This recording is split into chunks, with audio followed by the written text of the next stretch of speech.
ओम गणेशाय नमः। ओम नमः शिवाय। मैं निखिल ज्योतिषाचार्य आप सभी का मेरे चैनल पर पुनः स्वागत करता हूं। आशा करता हूं कि आप सभी स्वस्थ होंगे। महादेव की कृपा आप सभी पर सदैव बनी रहे। ये वीडियो मकर यानी कि कैप्रिकॉर्न के लिए बहुत विशेष है, क्योंकि वीडियो है अक्टूबर, नवंबर, दिसंबर 2025 के त्रैमासिक राशिफल के बारे में। कैसा रहेगा साल के अंतिम 3 महीने का हाल मकर के लिए। जो मेरा त्रैमासिक राशिफल होता है वो सभी ग्रहों के गोचर पर आधारित होता है। एक संयुक्त रूप से 3 महीनों के लिए गोचरीय स्थिति क्या बदलेंगी, ग्रहों के क्या योग बन रहे हैं, ग्रहों की क्या चाल बदल रही है और संयुक्त रूप से उनका क्या प्रभाव हम पर पड़ता है, इसका विवेचन मैं इस त्रैमासिक राशिफल में करता हूँ। मेरे चैनल पर विस्तृत रूप से मासिक राशिफल भी आते हैं, जिसमें जो जीवन की मुख्य चीज़ें होती हैं उस पर आधारित मैं विवेचन करता हूँ। मेरे चैनल पर विस्तृत रूप से साप्ताहिक राशिफल भी आते हैं, जिसमें मैं चंद्रमा की गति पे आधारित एक विवेचन करता हूँ। लेकिन ये जो त्रैमासिक बाकी ग्रहों के गोचर पे भी आते ही हैं विधि यथा संभव, बड़े ग्रहों पे तो अवश्य आते हैं, लेकिन इन सब में से त्रैमासिक राशिफल एक अलग ही स्थान ग्रहण करता है, क्योंकि ये ऐसा राशिफल है जिसमें आने वाले 3 महीनों के गोचर पर एक विशेष चर्चा होती है। और जो लोग ये समझते हैं कि ज्योतिष कोई जादू टोना नहीं है, बल्कि एक मार्गदर्शन है, एक प्रोबेबिलिटी है, एक मार्गदर्शन है कि हाँ ग्रहों की ऊर्जा किस तरफ लेके जा रही है, उनके लिए अवश्य जो राशिफल होते हैं बहुत महत्वपूर्ण होंगे। और यकीन मानिए जो 3 महीने का कालखंड है इसमें बहुत कुछ घट रहा है।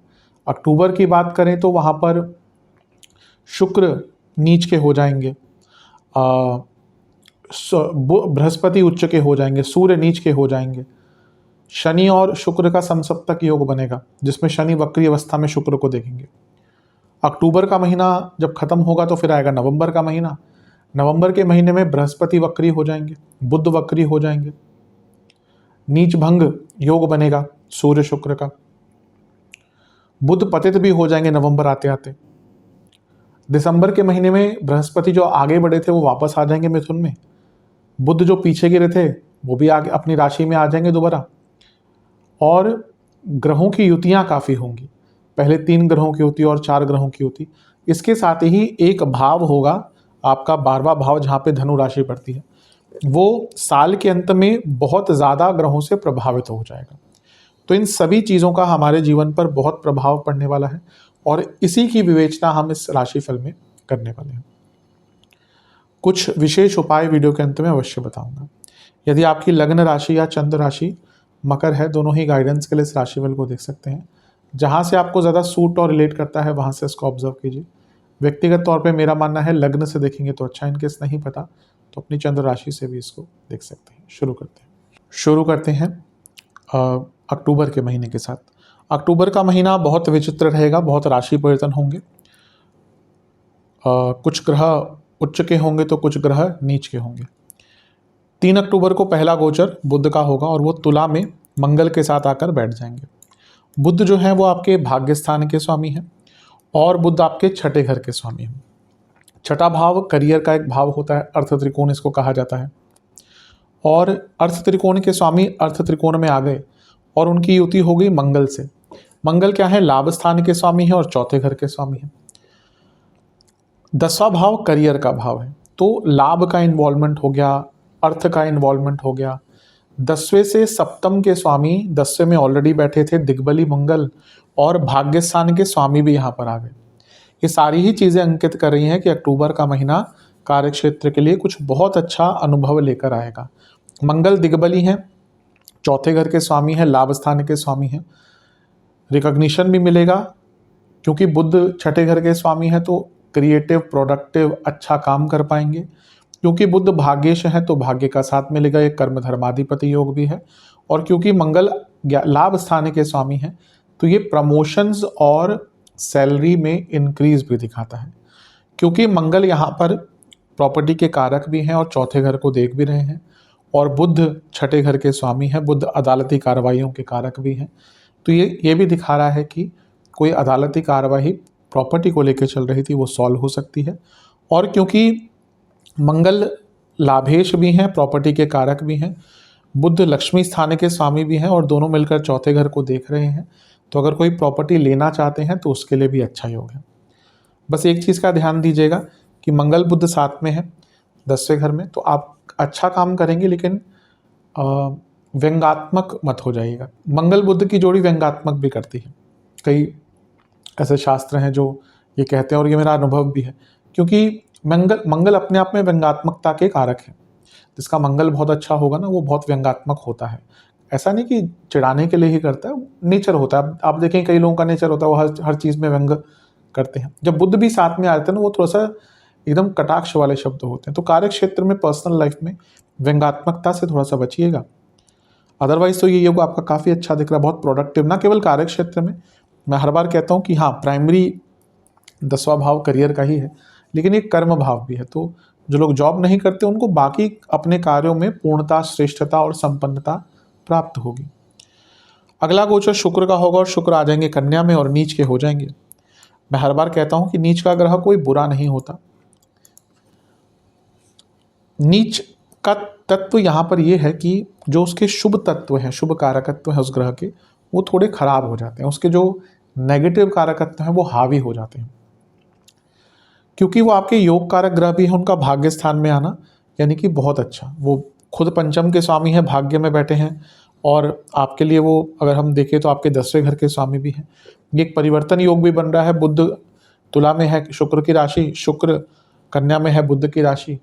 तो ये कार्य क्षेत्र में ट्रांसफर का योग बनता है और एक प्रकार से कार्य क्षेत्र में भाग्य का भी बहुत साथ मिलेगा।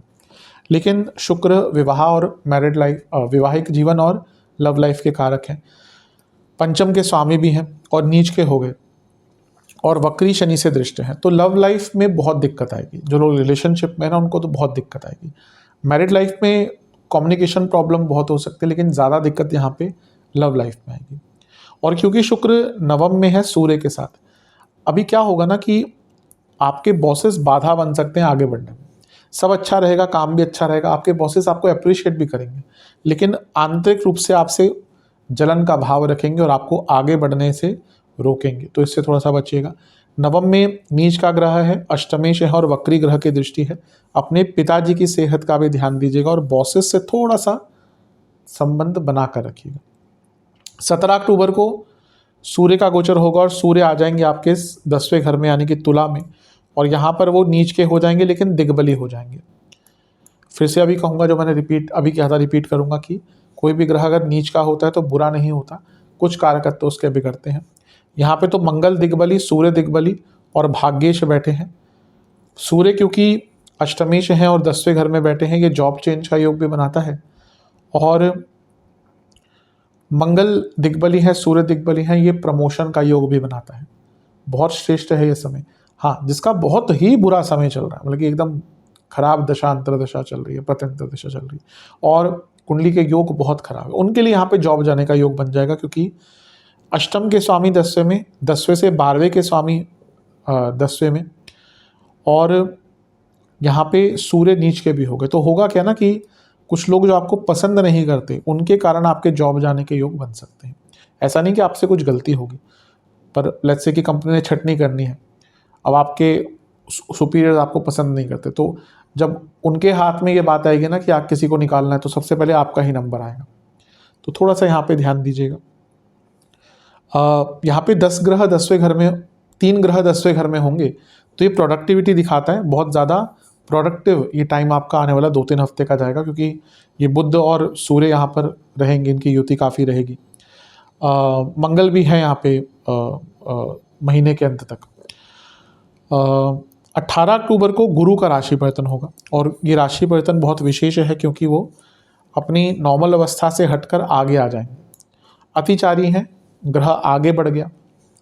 मैं इसको टाइम टू टाइम क्लियर करता आया हूँ कि कुछ लोग जिनको शायद ज्योतिष आती है नहीं आती पता नहीं, लेकिन दिखाते ऐसे हैं कि वो ज्योतिष हैं, वो ऐसी बातें बोल रहे हैं आजकल कि गुरु 7 साल के लिए अतिचारी होने वाले हैं। ऐसा नहीं होता। कोई भी ग्रह अतिचारी और वक्री सूर्य से एक पर्टिकुलर दूरी पे होता है। ग्रह की जो गति है वो कहीं ना कहीं सूर्य पे आधारित होती है। अब ये थोड़ा सा अलग टॉपिक नहीं लेके जाना चाहता, क्योंकि हमारा जो ज्योतिष है वो प्रत्यक्ष शास्त्र है, तो इसमें हम जैसे ऑब्जर्व करते हैं वैसे चीज़ों को बोलते हैं। मेरे दूसरे चैनल पर एक वीडियो आने वाली है, मैं डाल नहीं पाया क्योंकि गणपति जी विराजे हुए थे घर में, तो बहुत थोड़ा सा टाइम नहीं मिल पा रहा था, लेकिन आने वाली है। उसमें मैंने काल चक्र, ज्योतिष चक्र, पूरा जो राशि चक्र क्या है, लग्न क्या है, वो समझा है। तो जिनको थोड़ा सा समझना है वो वीडियो अवश्य देखिएगा। खैर, गुरु 7 साल के लिए अतिचारी नहीं होंगे। ग्रह जब अतिचारी होता है एक राशि में 30 डिग्री ही होती है, अगर वो आगे बढ़ता जाएगा तो 30 डिग्री पार करके आगे ही आएगा। तो वही हो रहा है, वापस आ जाएंगे, लेकिन 7 साल के लिए कोई भी ग्रह अतिचारी नहीं हो सकता। हाँ, इसका ज्योतिषीय प्रभाव होगा, इसको कोई नकार नहीं सकता, क्योंकि एक ग्रह जो 2026 में उच्च का होना था वो यहाँ पे कुछ टाइम के लिए उच्च का है। अब 11 नवंबर को वक्री हो जाएंगे, लेकिन वहां तक का प्रभाव उनका बहुत श्रेष्ठ होगा। उनकी स्पीड बहुत नहीं होगी, क्योंकि जैसे कुंभ या कर्क में एंटर करेंगे ना, उनकी स्पीड कम हो जाएगी कुछ दिनों में ही, लेकिन प्रभाव होगा। अब गुरु सप्तम में आए और उच्च के हो गए, सबसे अच्छा तो 2-3 चीज़ें के लिए है। पहला, अगर आपका बिजनेस स्टार्ट नहीं हो पा रहा था, बहुत टाइम से बहुत प्रयत्न कर रहे थे, बिजनेस स्टार्ट होगा। विवाह नहीं हो पा रहा था, ये वो टाइम है जब मतलब कि जो लोग हार भी चुके थे ना कि भाई अब लगता है शादी नहीं हो पाएगी, अब लगता है कोई रिश्ता नहीं आ पाएगा, अवश्य रिश्ता आएगा। ये वो टाइम है जिनकी संतान नहीं हो रही थी, क्योंकि उच्च का बृहस्पति लग्न को देखेगा, संतान प्राप्ति के योग है और प्रमोशंस के योग है। 10वें से 10वें बैठे हैं, प्रमोशंस के योग है। तो मैं ये नहीं कह रहा कि दिसंबर तक जब तक वो यहाँ पे रहेंगे बहुत अच्छा टाइम रहेगा, क्योंकि जैसे ही वक्री होंगे अगले महीने दिक्कतें आएंगी नवंबर में। लेकिन एटलीस्ट ये जो 2-3 हफ्ते का कालखंड है, 18 अक्टूबर से 11 नवंबर तक का, इसका उपयोग कीजिए इन सारी ही चीज़ों में। वो आपके लाभ स्थान को देखेंगे, लग्न को देखेंगे, तीसरे घर को देखेंगे, सारे काम त्रिकोण प्रभावित हैं, इच्छाएं पूरी होंगी। लग्न को देख रहे हैं, जीवन आगे बढ़ेगा, अचानक से जीवन में अपॉर्चुनिटीज आना शुरू हो जाएंगी, बहुत शुभ है। और एक प्रकार से आपका तीसरा घर डबल एक्टिवेट है बृहस्पति शनि से, तो आपके अंदर खुद इतनी क्षमता रहेगी कि आप बदलाव ला पाएंगे। बहुत अच्छा है ये, एक पॉजिटिविटी रहेगी, एक सकारात्मकता रहेगी, अपने आप को बदलने का मौका है, दुश्मनों को हराने का मौका है, अपने आंतरिक दुश्मनों को हराने का मौका है। सोशल लाइफ इंक्रीज होगी, सोशल मीडिया पे पॉपुलैरिटी मिलेगी, पॉपुलैरिटी, नेम, फेम का योग है, अचानक से नाम बनना शुरू हो जाएगा। 24 अक्टूबर को बुध का गोचर होगा, बुध आ जाएंगे वृश्चिक में, बहुत अच्छा है। क्यों अच्छा है? 11वें घर के बुध अच्छे ही होते हैं, और लक्ष्मी स्थान के स्वामी है, लाभ स्थान में जा रहे हैं तो पैसा आएगा। उपचय भाव का स्वामी उपचय भाव में जा रहा है, यानी कि काम आगे बढ़ेंगे, रुका पैसा, रुके काम पूर्ण होंगे। और यहाँ से पंचम को देखेंगे तो स्टूडेंट्स को भी लाभ मिलेगा। 11वें घर में जब बुध आते हैं तो व्यापारी बुद्धि काम करती है, जो लोग व्यापार करते हैं बहुत आइडियाज आएंगे, और इन पर गुरु की दृष्टि भी है, तो ज्ञान भी है, विद्या भी है, भाग्य भी है और लाभ भी है। तो ऐसे आइडियाज आएंगे ना कि आप बहुत आगे बढ़ पाएंगे, और लाभ तो बढ़ेगा ही, कोई डाउट ही नहीं है इसमें। लीगल कार्यों में से भी बहुत लाभ मिल सकता है यहाँ पे।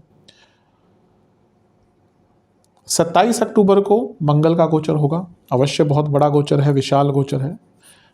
मैं कई बार बुध, सूर्य, शुक्र पर वीडियोस नहीं बना पाता हूँ, लेकिन मंगल का गोचर मैं हमेशा कवर करता हूँ, क्योंकि मंगल का गोचर बहुत इंपॉर्टेंट होता है, क्योंकि इनकी 3 दृष्टियाँ और बहुत कारकत्व है। तो यहाँ पे मंगल लाभ स्थान में अपनी ही राशि में आ गए, बहुत स्ट्रांग हो गए। अब उनकी युति लक्ष्मी स्थान के स्वामी के साथ है, उनकी उन पर दृष्टि गुरु की है, जो धन कारक है, भाग्य कारक है।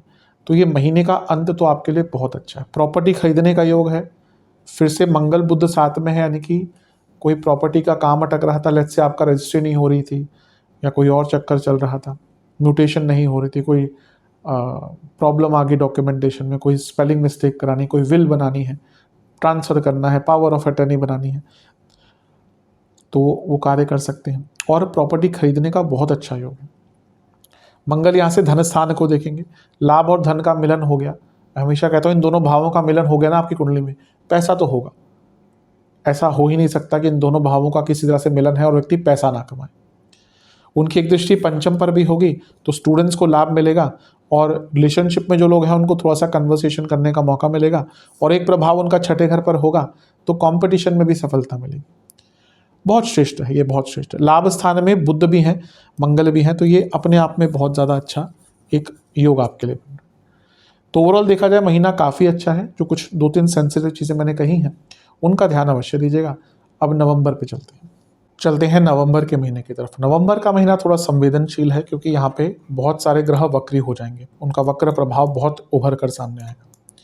सबसे पहला बदलाव होगा शुक्र का, और शुक्र आपके 10वें घर में आ जाएंगे। ये बहुत अच्छा नीच भंग राजयोग बन जाएगा क्योंकि 10वें घर में शुक्र भी है, केंद्र भाव भी है, शुक्र स्वराशि के हैं तो सूर्य नीच के हैं। ये प्रॉपर नीच भंग बनता है, प्रॉपर।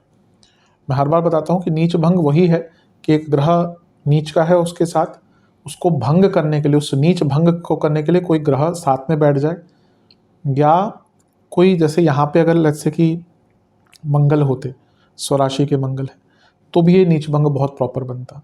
ये सबसे प्रॉपर नीच भंग होता है। सबसे अच्छा नीच भंग तो वही होता है जब साथ में कोई ग्रह बैठ जाए, उसको भंग कर दे। तो योग कारक हैं शुक्र, 10वें घर के स्वामी हैं शुक्र, सूर्य दिग्बली है, और नीच भंग राजयोग। कार्य क्षेत्र में प्रमोशंस के का बहुत अच्छे योग हैं। हाँ, थोड़ा ऑफिस पॉलिटिक्स बढ़ेगा, लेकिन बहुत सुंदर योग है कि बड़ी पद प्राप्ति, बल्कि ये वो टाइम है अगर आपका दशा अंतरशा थोड़ा ठीक है ना, तो एक मैसिव जंप इन करियर आपको मिल सकता है। बहुत अच्छा टाइम।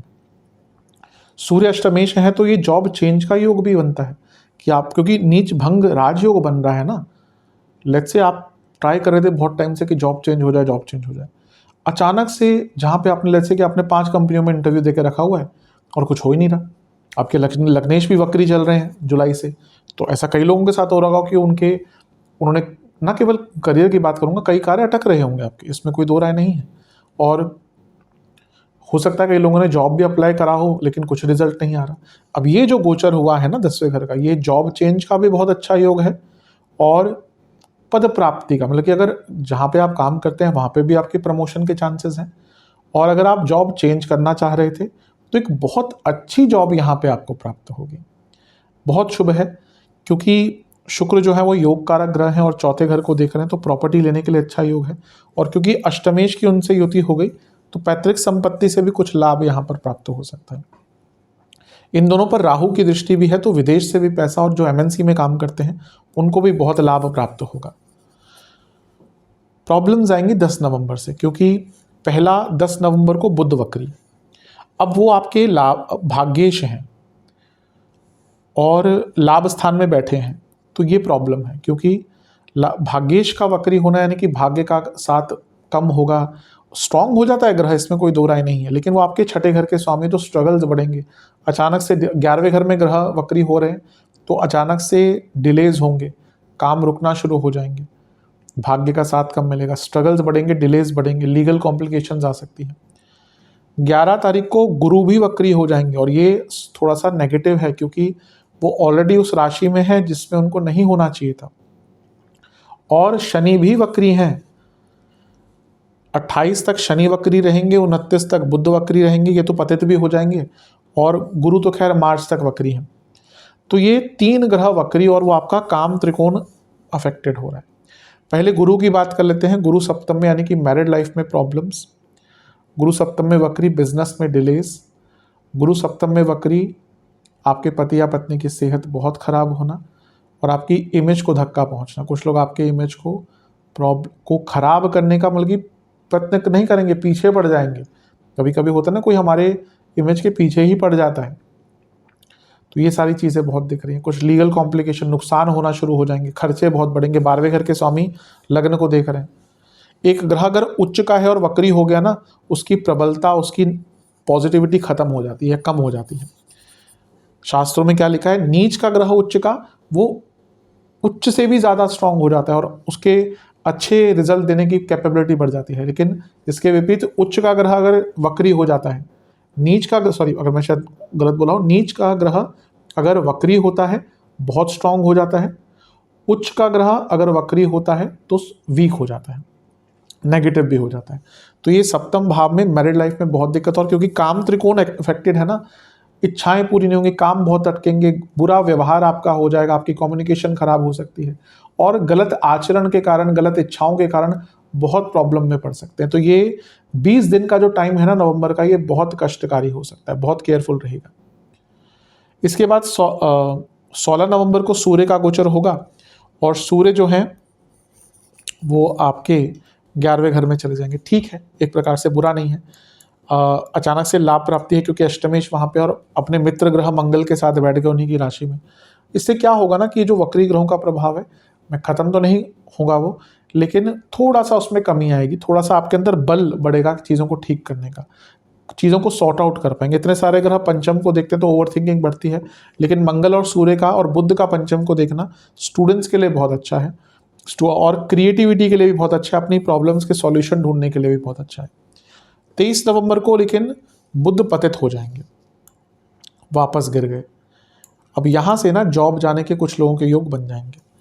नवंबर का अंतिम भाग, क्योंकि एक ग्रह पतित होकर गिरा है जो 10वें से 12वें का स्वामी भी है, अगर कुंडली दशा बहुत अच्छी है तो बहुत ज़्यादा प्रभाव नहीं मिलेगा। मीडियोकर है तो ये हो सकता है थोड़ी प्रॉब्लम स्टार्ट हो जाए, कुछ लोगों के डिपार्टमेंट चेंज कर दी जाए, डिमोशंस हो जाए। लेकिन बहुत बुरा समय है तो जॉब जा सकती है, क्योंकि एक पतित ग्रह गिरा है यहाँ पे, अचानक से कुछ लोगों की जॉब जा सकती है। अब कुछ महानुभाव क्या कहते हैं ना कि आप एक तरफ कह रहे हैं कि जॉब में प्रमोशन है और एक तरफ कह रहे हैं कि जॉब चली जाएगी। अब मैं, या तो दो चीज़ें हो सकती हैं, या तो आपके पास बुद्धि नहीं है कि मैं क्या बता रहा हूँ, मैं एक सामान्य राशिफल दे रहा हूँ इसलिए प्रोबेबिलिटी बतानी पड़ती है। दूसरा, या तो आप जानबूझ के कुछ भी लिखते हैं, क्योंकि मैं साथ में बताता चलता हूँ कि अगर जॉब जाने का योग है सबके लिए नहीं होगा। ऐसा नहीं कि सबकी जॉब चली जाती है, पर जॉब जाती है, ऐसा नहीं है प्राइवेट कंपनीज में जॉब नहीं जाती। तो अगर आपका समय बहुत ख़राब है, हाँ मैंने ही कहा है कि 10 तारीख तक जब तक ये वक्री नहीं होते बहुत अच्छे प्रमोशन के चांसेस हैं, लेकिन उसके बाद अवस्था बदल रही है। ऐसा नहीं कि सबकी जॉब चली जाएगी, लेकिन हाँ अगर कुछ लोगों की बहुत ज़्यादा खराब समय है, उनके जॉब जाने के योग महीने के अंत में पतित बुध के साथ बन रहे हैं। ऐसा किसके साथ होता है कि सब कुछ अच्छा ही होता है? ऐसा होने लगा तो जीवन में कमी किस चीज़ की है? आप देखते हैं आपका प्रमोशन हुआ, साथ में जेलसी फैक्टर बढ़ गया, आपके साथ वाले लोग चिढ़ना शुरू हो गए, होता है ना ऐसा। तो ये उनके लिए है जॉब जाने का, कि जिनका बहुत बुरा समय है उनके लिए जॉब जाने का योग बहुत स्ट्रांग बन रहा है। पतित बुध शुक्र के साथ है, मैरिड लाइफ में भी प्रॉब्लम आ सकती है, और ये पतित ग्रह चौथे घर को देखेगा, इमोशनल डिसबैलेंस और घर में भी काफ़ी दिक्कत, घर में लड़ाई झगड़े, घर में किसी की तबीयत खराब होना, घर में बहुत कलह कलेश। 26 नवंबर को शुक्र वृश्चिक में चले जाएंगे, योग कारक ग्रह हैं, धन के रूप में अच्छा है, और 11वें घर में चले गए तो अपूर्ति कम होगी, चीज़ें पूर्ण होना शुरू होंगी, थोड़ा सा पॉजिटिविटी आएगी। योग कारक ग्रह लाभ स्थान में आ रहे हैं तो लाभ मिलना स्टार्ट होगा, और एक प्रकार से चीज़ों को ठीक कर पाएंगे। और फिर 28 नवंबर को क्या होगा, बहुत अच्छी चीज़ होगी, बुध मार्गी हो जाएंगे, थोड़ा संतुलन आएगा, चीज़ें ठीक होंगी, बौद्धिक क्षमता बढ़ेगी, और शनि मार्गी हो जाएंगे 29 को, जो जुलाई में वक्री हुए थे, वो भी लग्नेश हैं। तो नवंबर के अंत से कहिए कि चीज़ें ठीक हो सकती हैं, हो जाएंगी, लेकिन ये जो बीच का पीरियड है ना 20 दिन का, ये आपके लिए काफ़ी कष्टकारी जा रहा है। इस पर जो भी मैंने चीज़ें कही है ना बहुत ध्यान दीजिएगा। सेहत पर भी शायद मैंने ज़्यादा बोला नहीं, लेकिन वो 12वें घर के स्वामी वक्री होकर मारक स्थान में आपके लग्न को देखेंगे और लग्नेश को भी देखेंगे। सडन हेल्थ इश्यूज, डॉक्टर्स के चक्कर, लिवर की प्रॉब्लम, गॉल ब्लैडर की प्रॉब्लम, किडनी की प्रॉब्लम्स, इन्फ्लेमेशन, बॉडी में इंडाइजेशन बढ़ना, कोई क्रॉनिक डिजीज़ चल रही है, बहुत दिक्कत देना, ये हो सकता है। तो नवंबर का महीना थोड़ा संवेदनशील है। चलते हैं दिसंबर के महीने की तरफ। दिसंबर का महीना थोड़ी शांति लाएगा, लेकिन हाँ कुछ चीज़ें हैं जिनसे बच के रहना है, क्योंकि आपका एक भाव बहुत स्ट्रांग हो रहा है, लेकिन वो 12वां स्थान है, आएंगे उस पर। 5 दिसंबर को गुरु आ जाएंगे छठे घर में, थोड़ी राहत मिलेगी। कारण क्या है, जैसे मैंने कहा था ना कि एक अगर उच्च का ग्रह वक्री होता है तो वो नेगेटिव हो जाता है। तो पहला तो वो आपके मारक स्थान से निकल गए, आपके लग्न पर से उनकी दृष्टि चलेगी, और हाँ एक वक्री ग्रह छठे घर में बहुत स्ट्रांग हो जाता है। मैंने कहा ना गुरु मार्च तक वक्री ही रहेंगे, तो यहाँ पे जब वो छठे घर में आ गए हैं तो प्रॉब्लम्स को सॉल्व करने का मौका मिलेगा। कई दिक्कतें जो नवंबर में आई थी वो ठीक हो सकती हैं। अगर जॉब चली गई थी तो जॉब भी दोबारा मिल जाएगी, कार्यक्षेत्र की उलझनों को सुलझाने का मौका मिलेगा, लीगल ट्रबल्स को सुलझाने का मौका मिलेगा, और अपने ऊपर आत्मविश्वास बढ़ेगा, डिटर्मिनेशन बढ़ेगा। तो एक प्रकार से अच्छा है आपके लिए। 6 दिसंबर को बुध वृश्चिक में वापस आ जाएंगे, तो यहाँ ये भी ठीक है, ये गुरु आगे गए थे वापस आ गए, बुध पीछे गए हुए थे वो भी वापस आ जाएंगे, और 11वें घर में इतने सारे ग्रहों का आना चीज़ों को दोबारा प्राप्त करने का योग, चीज़ें ठीक होना शुरू हो जाएंगी, अच्छा है आपके लिए। इसके बाद मंगल का गोचर होगा, और मंगल आपके 12वें घर में आकर बैठ जाएंगे। एक सेकेंड, हाँ, तो मंगल का 12वें घर में आना ठीक ठाक माना जाता है। यहाँ से मंगल दोष स्टार्ट हो जाता है, और मंगल दोष जब भी यहाँ पे स्टार्ट होगा तो मान के चलिए 45 45 45 यानी कि करीबन 135 140 दिन के लिए ये जो मंगल दोष है रहेगा, क्योंकि यहाँ पे भी यहाँ पे भी यहाँ पे भी, तो यहाँ से मैरिड लाइफ में थोड़ी प्रॉब्लम्स आना शुरू होंगी। मंगल क्योंकि चौथे घर के स्वामी हैं, 12वें घर में बैठे हैं, तो प्रॉपर्टी बेचना चाहते हैं, बहुत अच्छा टाइम है। और अगर आप विदेश में हैं, कोई प्रॉपर्टी लेना चाहते हैं, बहुत अच्छा टाइम है। और अगर आप विदेश में सेटल होना चाहते हैं, पीआर वगैरह अप्लाई करना चाहते हैं, बहुत अच्छा टाइम है। इसके साथ ही अगर हम देखें तो गुरु का प्रभाव भी मंगल पर है, और ये वक्री गुरु हैं, और ये गुरु विपरीत राजयोग बना रहे हैं, और मंगल छठे घर में है। आपके ऊपर कोई ऋण था, उसको चुकाने के लिए बहुत अच्छा टाइम है। लीगल केस को समाप्त करने का बहुत अच्छा टाइम है। किसी डिजीज़ के डायग्नोसिस का बहुत अच्छा टाइम है। डिजीज़ के इलाज ढूंढने का बहुत अच्छा टाइम है। और क्योंकि गुरु तीसरे घर के स्वामी है, 12वें घर में मंगल है, तो ये विदेश यात्रा का योग भी बनाता है। तो मंगल का 12वें घर में आना ठीक है, लेकिन जैसे मैंने कहा मंगल दोष बनेगा तो मैरिड लाइफ में प्रॉब्लम, और थोड़ी चोट चपेट, पाँव में कोई चोट वगैरह लगना, और इलेक्ट्रिकल इक्विपमेंट से बहुत खर्चा स्टार्ट हो जाता है। इन मंगल पर शनि की दृष्टि भी है, तो खर्चे पर थोड़ा नियंत्रण और इनसिक्योरिटी बहुत बढ़ेगी। बल्कि सब ठीक है, लेकिन आप ना इनसिक्योर बहुत रहेंगे, इससे आपको थोड़ा सा बच के रहना है। कि मंगल पर केतु का प्रभाव भी है, अगर हम देखें तो ये विदेश संबंधित कार्यों के लिए, रिसर्च के लिए, और अपने आप पर काम करने के लिए, बिना किसी को बताए ढिंडोरा पीटे, बहुत अच्छा योग है। तो इसका भी आपको लाभ उठाना है। 16 दिसंबर को सूर्य भी धनु में आ जाएंगे, और जैसा मैंने कहा था शुरुआत में कि एक भाव बहुत एक्टिवेट होगा, वो भाव आपका 12वां भाव ही है। सूर्य आ जाएंगे आपके 12वें घर में, और सूर्य यहाँ पे विपरीत राजयोग बनाएंगे। तो सूर्य विपरीत राजयोग बना रहे हैं, गुरु विपरीत राजयोग बना रहे हैं, गुप्त धन बढ़ेगा, विदेश से बहुत पैसा आएगा। 12वें घर में दो विपरीत राजयोग योगों का प्रभाव, गुरु और सूर्य का, यानी कि अपने आप को बदलने का मौका, जीवन को बदलने का मौका, जीवन में बड़े निर्णय लेने का मौका। मंगल सूर्य साथ में है, यानी कि अब हिचकिचाएंगे नहीं कुछ बड़े डिसीजन लेने से पहले, बल्कि उन डिसीजंस को ले पाएंगे। बहुत शुभ है ये। और सूर्य मंगल साथ में, यानी कि धार्मिक स्थलों का दर्शन भी। सूर्य अष्टमेश भी है, 12वां भाव तीर्थ स्थलों का है, गुरु की दृष्टि है, और गुरु वक्री है। अब तीर्थ स्थल के दर्शन तो करेंगे ही। कभी कभी क्या होता है ना, हमारी इच्छा होती है कि मैं इस तीर्थ स्थल पे जाऊं, और हम नहीं जा पाते। अब जैसे कई लोगों का होता है कि वो कैलाश मानसरोवर जाए, लेकिन वहाँ पे जाना बहुत आसान नहीं है। आपको वेल्थ भी चाहिए, ईजी नहीं होता, कोई नॉर्मल खर्चा नहीं है वहाँ का, और हेल्थ भी चाहिए। ठीक है, वेल्थ तो आप कर लेंगे, लेकिन हेल्थ, फिर नंबर आना, जान पहचान निकालना, कुछ भी करना, कहीं ना कहीं से लोग करते हैं अपना अरेंजमेंट, लेकिन हर कोई नहीं जा सकता। कई लोगों के मन में इच्छा होती है। यहाँ पे क्या है ना कि आपको अपने ऐसे तीर्थ स्थल पर जिनका मन था जाने का, उनको मौका मिलेगा, और ये एक आध्यात्मिक दृष्टिकोण से बहुत अच्छा टाइम है। कई लोगों के ना आध्यात्मिक परिवर्तन होते हैं।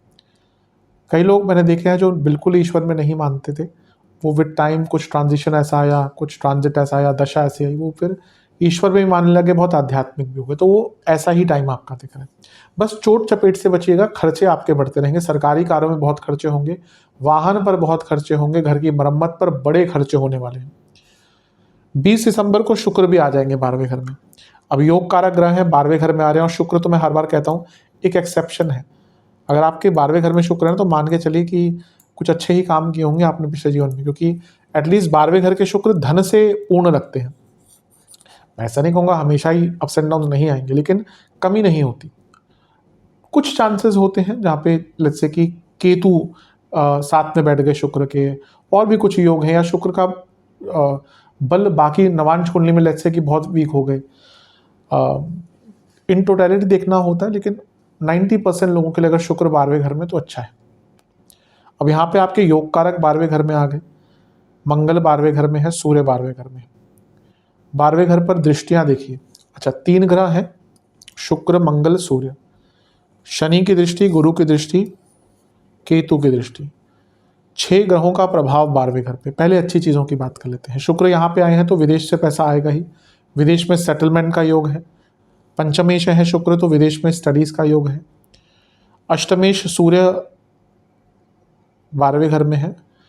विदेश से पैसा, पैतृक संपत्ति से लाभ, गुप्त धन की वृद्धि। 12वें घर में इतने सारे ग्रह, जैसा मैंने कहा, जीवन में बड़ा बदलाव लाने का मौका देते हैं, पूरे जीवन को चेंज करने का अवसर देते हैं।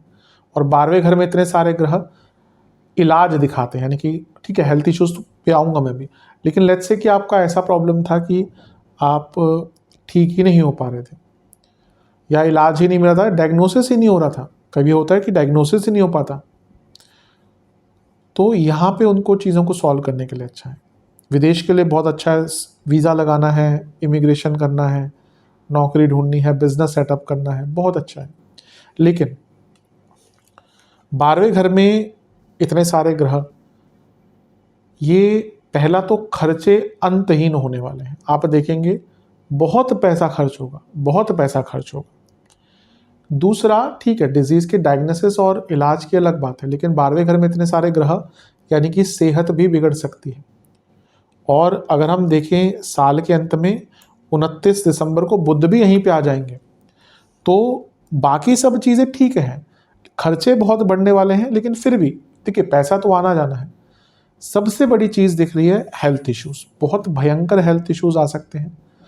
यहाँ पे 6ठे घर के स्वामी बुध भी हैं, 8वें घर के स्वामी सूर्य भी हैं, और 12वें घर के स्वामी गुरु की दृष्टि भी है। 6, 8, 12 का इन्वॉल्वमेंट हो गया।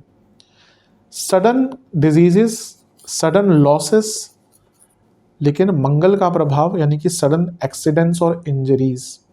इसलिए जहाँ बदलाव का मौका है, आत्ममंथन का मौका है, विदेश से लाभ का मौका है, प्रॉपर्टी बेचने का मौका है, अंतहीन धन कमाने का मौका है, वहीं सेहत वाइज अच्छा नहीं है। और यही जीवन की सच्चाई है, एक जगह कुछ अच्छा हो रहा होता है तो एक जगह बुरा होता है। आप देखेंगे कभी कभी किसी व्यक्ति का बहुत पैसा आएगा ना, साथ में रोग भी आते हैं। हमारे एक गुरु थे, वो सिखाते थे कि जब भी खजाना मिलता है ना, तो खजाने के ऊपर क्यों डिनोट करते हैं सांप बैठे होते हैं, क्योंकि वो खजाने के साथ कुछ और भी चीज़ें साथ में आती हैं। माया, माया, अहम, अहंकार, ये सब भी आते हैं, और रोग भी आते हैं। इसलिए जीवन कभी भी एक जैसा नहीं चलता, और ये जो साल का अंतिम भाग है, ये वही बताने आया कि जहाँ आपको पैसा कमाने के बहुत मौके मिलेंगे, वहीं आपको अपनी सेहत को बहुत ध्यान देना है। और इंजरीज़ का बहुत स्ट्रॉन्ग योग है, सर्जरीज़ का बहुत स्ट्रॉन्ग योग है, डॉक्टर्स के चक्कर बहुत लगेंगे। तो ये एक चीज़ है जिसका काफ़ी ध्यान आपको देना है। ओवरऑल देखा जाए 3 महीने का कालखंड ठीक ही दिख रहा है। नवंबर का महीना थोड़ा कष्टकारी जाएगा, और दिसंबर का अंत थोड़ा सेहत के लिए बुरा है। इन सब चीज़ों पर ध्यान दीजिएगा। उपाय की बात कर लेते हैं। बजरंग बली के सामने बैठिएगा, उनको एक मीठा पान अर्पण कीजिएगा, बेसन के लड्डू अर्पण कीजिएगा। मंगल देवता का एक मंत्र है ओम अंजनी पुत्राय नमः, इसका 108 बार जाप कीजिएगा। शनि देव का एक मंत्र है ओम रवि पुत्राय नमः, इसका 108 बार जाप कीजिएगा। और वहीं बैठकर शनि चालीसा का 4 बार पाठ कीजिएगा, हनुमान चालीसा का 4 बार पाठ कीजिएगा। 4 सरसों के तेल के दिए अर्पण कीजिएगा बजरंग बली को, और हर तेल के दिए में कुछ काली उड़द के दाने डालने। आपको किसी भी मंदिर में गुड़ और काली उड़द का दान करना है, चावल का भी, गुड़, काली उड़द, चावल। कितना करना होता है ये आपके ऊपर है। एक पात्र में काले तिल, सफ़ेद तिल, दूध, दही और शहद मिलाकर शिवलिंग का अभिषेक करें, बेलपत्र अर्पण करें। ये कोई भी द्रव्य अगर आप शिवलिंग पर अर्पण करते हैं ना, ये मान के चलिए आपको उसके बाद जलाभिषेक करना होता है। कभी कभी मैं बताना भूल जाता हूँ। कभी भी महादेव के ऊपर कुछ समर्पित करें तो उसके बाद, स्पेशली जब आप किसी सार्वजनिक स्थल पर जा रहे हैं, ठीक है, आप घर में कर रहे हैं तो आप अर्पण करें, फिर एंड में आप स्नान करवा दीजिए। लेकिन कभी भी सार्वजनिक किसी मंदिर में आप कुछ भी अर्पण करते हैं, उसके बाद आपको वहाँ पर उनका स्नान भी करना होता है। महादेव को खीर का भोग लगाएं, पंचमेवे की खीर का, 2 घी के दिए समर्पित करें, और ओम रुद्र स्वरूपाय नमः मंत्र का 108 बार जाप करें, और गौशाला में चारे की व्यवस्था करें। ये उपाय कर लेंगे तो अवश्य बहुत लाभ मिलेंगे। आशा करता हूँ कि वीडियो काम आएगी। चैनल पर नए हैं सब्सक्राइब कीजिए, वीडियो को लाइक कीजिए। मिलता हूँ अगली वीडियो में, तब तक के लिए ओम नमः शिवाय।